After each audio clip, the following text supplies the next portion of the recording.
everybody, so Kayla and I are here today with All American Mortgage Group. We've got some really fun ladies here to talk lending. What we have found is that a lot of people in the public don't really realize that your very first step and first line with getting a home is actually with your lending. So we have a few questions for these ladies that hopefully will clear some air for you guys. So we've got Allison. Hi, I'm Allison Morrow. We've got Deanne Yielding and Katie Bellinger, loan officers with All American Mortgage, and we would love to help you and guide you through this process. So how long have you guys been together? Yeah, Deanne and I go way back, 2007. I was actually her assistant, and I became a loan officer in 2017. Katie is new to us. She got her license this year. And Deanne has had her license 4 years ago. No, you've been a loan officer. Oh, I've been a loan officer for 30 years. Yes. A while. I always worked for banks. So. Yes. So, extensive knowledge with Deanne, too. Awesome. So you guys just got a new place though. Yes, so we are now located at 4601 Antley Road, right across from the Wiley football fields. Awesome. It's a very nice building, very pretty. So tell us a little about the first steps of lending. I know a lot of times, they start with us because they want to see the house, and then we always refer to lenders. I personally like to refer to local lenders or lenders that we work with. Even if they might be out of town, I consider them local lenders just because we know them on a personal basis, and I feel safe for my clients to give them their personal information. And to always tell them that you can call the local lender, Yes. and you get the same person. Yes, you can walk into our office Walk with into the questions. office, So, yes. yeah, I mean, really the first step is once you go see the house, and your realtor is going to encourage you to get that pre-qual, because you can't make an offer without the pre-qualification. So that's when we get on the phone and we'll ask you, your employment history. Where do you work? How long have you been there? Do you monitor your credit score? Do you know what that is? Those are important things because mortgage loans have a threshold of qualifying. And with that information, we'll decide what loan type is better for you. How much do you have saved for down payment? So we ask all those questions up front before we have you fill out the loan application and get started. So can you tell us the difference for everybody, what the difference between a pre-qualification and a pre-approval is? So I think different lenders have a different definition for that.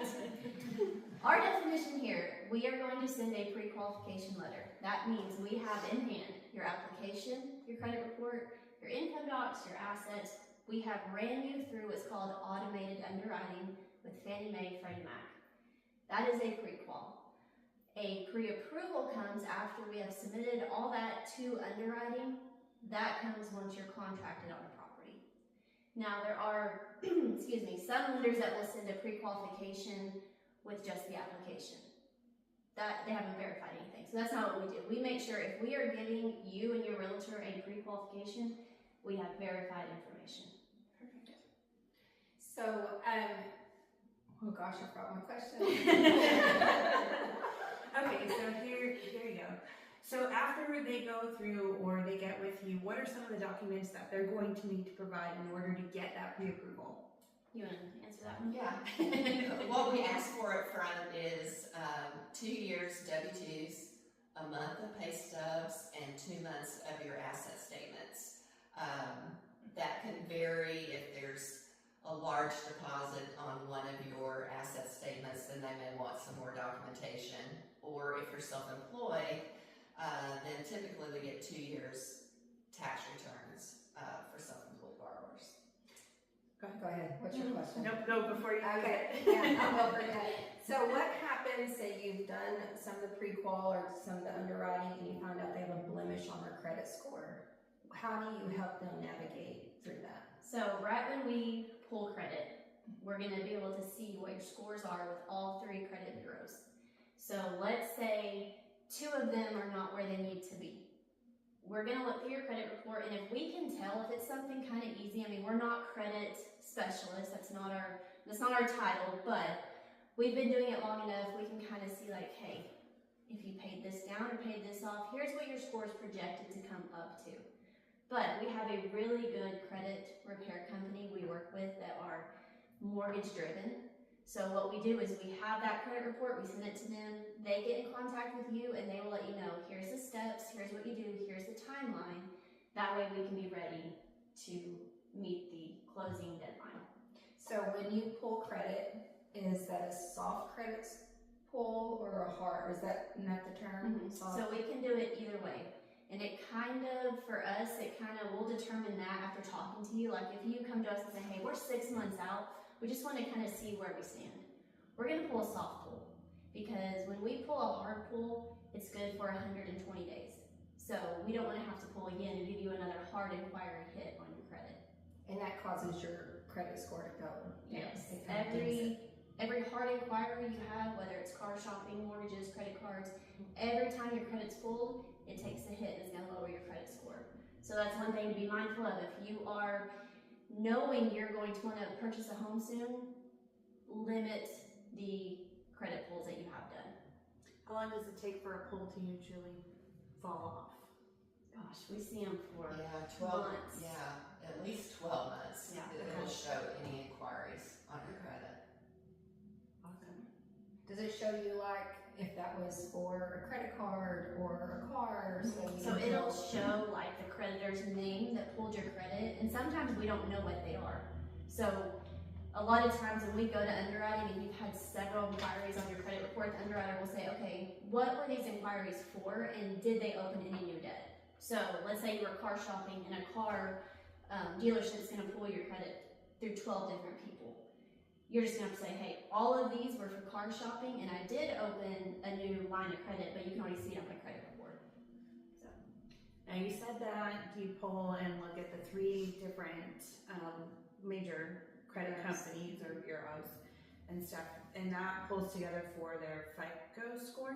Correct. So it's a FICO model is what we're pulling. So a mortgage credit pull is the most stringent credit you can pull. So if you just had your credit pulled for a car and they tell you your score is 750, well, we pull it, it may show a 680. We have more credit history. We kind of see all the bad things that have ever happened on your credit. But what happens is we see all 3 scores and we take the middle score for qualifying. So let's say you have a 600, a 650, and a 700. Your qualifying score is 650. Okay. Interesting. And that's what your interest rate is based on, that middle score. Okay. Yes. So what type of loan programs do you have going right now? So we have FHA, conventional, USDA, VA, and within those programs, there's different loan types, things you can do. Like VA, if you're going to do a refinance, it's called a VA IRRRL. If you are considered a first-time home buyer, which the definition of a first-time home buyer is someone who has not owned a home in 3 years. So that opens up maybe some possible first-time home buyer conventional programs for you. So we'll take the whole picture, the application, we calculate your debt to income ratio, the score, and we'll see what program fits you best. Okay. Can you explain a little bit more, because we are in an area outside of Abilene, and some of we learned yesterday we're a little bit of a metropolitan area out there. So can you explain with the USDA some of the benefits to those instead of using an FHA loan on the rural homes? Would you like Yes. to take that one? Yes, the USDA loan does not require a down payment. They do have an income guideline you can't make over a certain amount, depending on the number of members you have in your family. That varies.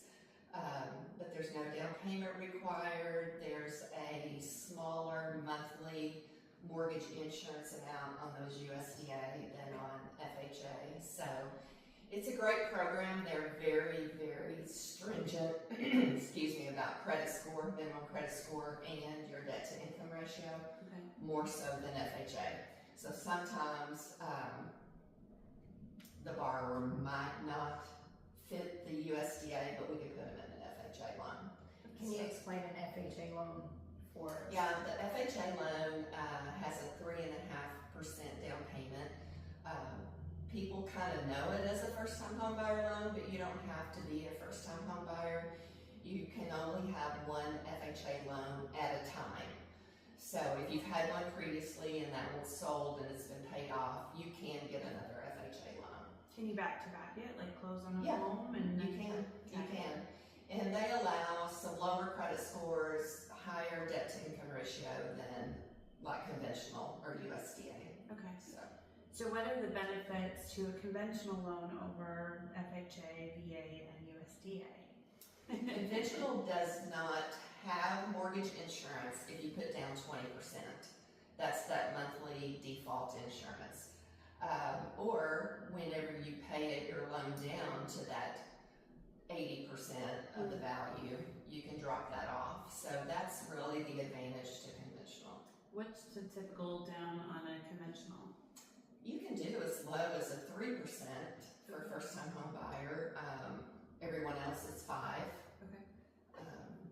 We don't do that many 20% down, to be honest. But I mean, if you have 20% down, conventional is the way to go. Even if they don't have 20% down, let's say they put 5% down, Yeah. and then they get that 20% equity, does the mortgage insurance? Then it falls off. And it's conventional loans, your interest rate and your monthly mortgage insurance is heavily weighted on your credit score. So if you've got really good credit, that would be the way to go. If you don't, then you may want to go to the FHA. Does that insurance automatically fall off, or do you need to take It the falls off, initiative? it automatically falls off at that 78% of the original appraised value. But you can call and ask them to drop it once you get to that 80%. Okay. And a lot of times what that involves is having a realtor do is it a CBA? What is the term y'all got and do the Like a market value. CMA? CMA. Yes, so you can have a realtor do a CMA and send it into your servicer, and once they see that, they'll drop it off for you. Okay, wonderful. So here's a question for you. We've talked about lending and we've talked about loans and things like that. What we haven't really touched on is getting to the closing table. We've had clients before call us and go, hey, why are they collecting 5 months of insurance up front? Or why are they collecting so much in taxes? So can you explain the escrow account Yes. after the closing and stuff? or Yes, during? so what happens is, let's say you buy a house we're closing in July, middle of the year. So an escrow account is, think of it as a savings account for your property taxes and your insurance. So every month when you make one mortgage payment, they're pulling out of that payment for taxes, for insurance, and it's gonna sit in this escrow account. So that when taxes and insurance are due once a year, that escrow account pays for it. So at closing, we're gonna pad that account by 2 to 3 months every time. It's gonna look a little different on a closing disclosure, and this is something your loan officer should always go over with you, and we do. You have an escrow account that may look like it's collecting 13 months of property taxes, but you go back to page 1 or 3 of the closing disclosure, and it shows a credit from the seller for those taxes, because the seller is responsible from the January 1st till the closing day. So yes, we're collecting, it's a charge, and then you get a credit. So it should always kind of wash out to be a 2 to 3 month Right. escrow pad. So Yeah, that money has to go in your account because taxes are due in December. So they're collecting all of that at closing, but you'll get a credit from the seller for their portion. So. and the reason there's a padding is because if you close in July, your first payment is typically due September 1st. So you have to account for that month you're not making the payment. Okay. So I know we just got done with, or I don't want to say done because we're still low and stuff. And I know you can't talk figures and rates because everybody's going to be different based on their FICO scores. So when looking at history, I know back in the 80s, interest rates were somewhere 18%, which I find very ludicrous. But it seems to me that we're headed more towards a more stable and normal market. And there's some fear from some buyers, first-time home buyers and things like that, about not purchasing a home now. So what are some of the things that they can do if, let's say a couple years down the road, we end up in historically low rates again? Yeah. So there's always the option to refinance. I mean, that would be, you know, you don't want to go into a home saying, you want to be comfortable with what you walk in at. You want it to be like, yes, I can afford this monthly payment. I'm comfortable if I was to never be able to refinance again. Most people can refinance at some point. That may be 2 to 3 years down the road. A refinance is qualifying again. So just know that. Just because you have a mortgage doesn't mean you can always refinance. Refinances like Earl's, FHA Streamline, those have a little looser rules. We don't have to always provide income, assets, that type of stuff. So option to refinance and get your rate lower. I hate the term date the rate, marry the house, because it doesn't apply to everybody, but that is the goal. You always can refinance if it works out for a situation. So let's say instead of being afraid of entering the market because interest rates have changed, they're no longer at like the historic 3s and 2s and Yeah. stuff like that. They're now closer 5s or 7s depending on what's going on, or you know, a more stabilized market range. So if they want to get that down and stuff, and they don't want to wait on buying a home and doing something to get their credit score up, what is an option that they have in order to get that rate down a little bit for them? They could pay for a lower rate. At closing, you can always buy down the rate. Okay. And that's varies person to person, just like the rate, because it depends on what their scores are, what kind of loan it is. Day to day, that is different depending on the rate sheet that we're working from.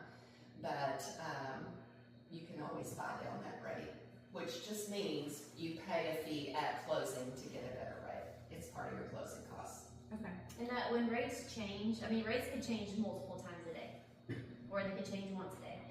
But a lot of times what we see is not only the rate changes, but the cost for the rate changes. So if we quoted you a rate yesterday that was costing $1,000, that same rate today could be costing $2,000.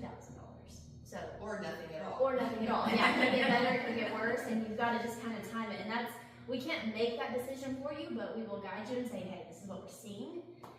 We don't have a crystal ball. We don't know what it's going to be like in the next hour. We know the Fed is meeting in November.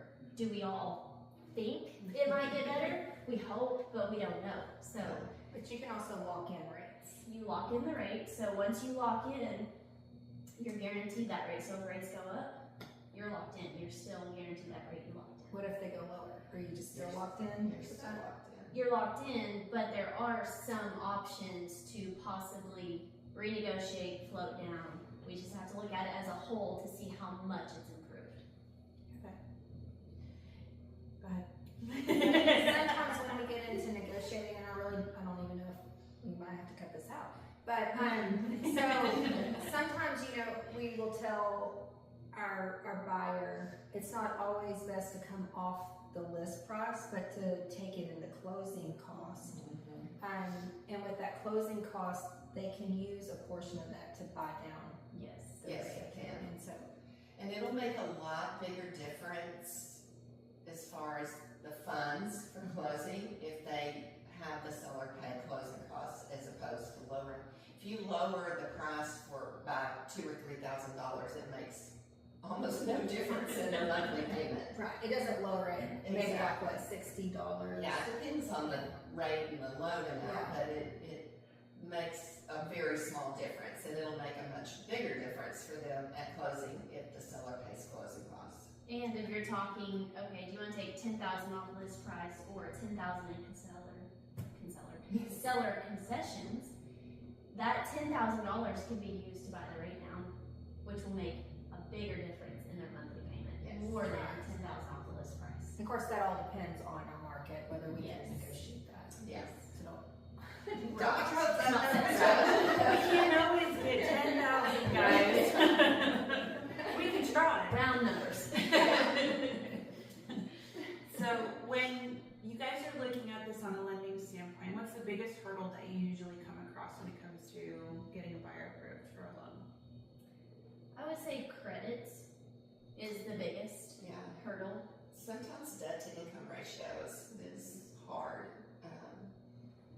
What's difficult, a lot of people now have student loans, and even though they're not making payments on the student loans, if they're deferred, we still, depending on what type of loan, have a calculation we have to do. There's an amount we have to use. It's still counted as a debt. Yes, and count it as a debt, because at some point those will come due.